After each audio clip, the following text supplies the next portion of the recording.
I was in the local bank the other day and talking to the woman at the counter, and about, I live on this little island, and the island's already been hit by the recession and people lose jobs and stuff. Small communities get hit real fast because they actually have minimal resources. And I was talking about that, and then she said, well, of course, every cloud has a silver lining. And I said, really? And it turns out that's actually not true. And it's not even the original statement. So I looked up where that statement comes from, since it's always bothered me. First of all, it's not an old proverb. And second of all, it's a complete misphrasing of what John Milton wrote in 1634. And if anybody knows the work of John Milton, he's not likely to be promoting silver linings. So here's what he actually said. Was I deceived, or did a sable, the word sable is an old word for dark, was I deceived, or did a sable cloud turn forth her silver lining on the night? So you see, it's a question. Was I deceived? Is the silver actually there? The storm clouds were real, but what the silver lining was in question. So how did it get to be every cloud has a silver lining? The person who changed it is interesting. It was P.T. Barnum. Remember the Barnum and Bailey Circus? I used to go to it when I was a kid. When it was in Madison Square Garden when I was a kid, and we used to get to go. And amazing thing for kids growing up in New York to see like animals and smell dung and stuff like that. Quite amazing. And of course, we'd all run to the sideshow right away because they had the biggest man in the world, the fattest woman in the world, the smallest person. They had all that weird stuff.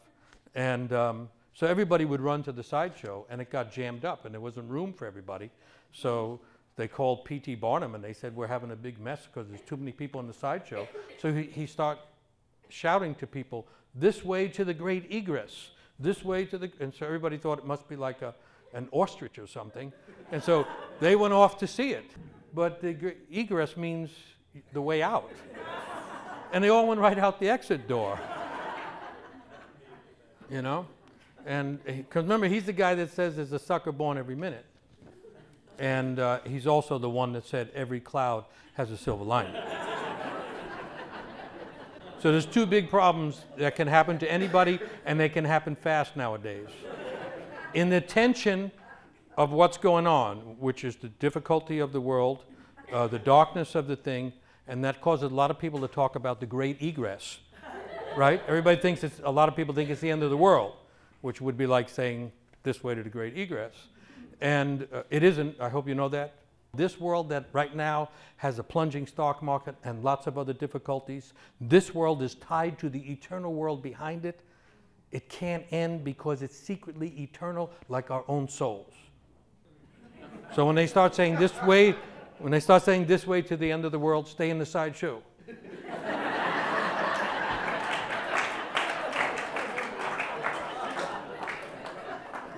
So two of the ways of being a big sucker nowadays are to be naive.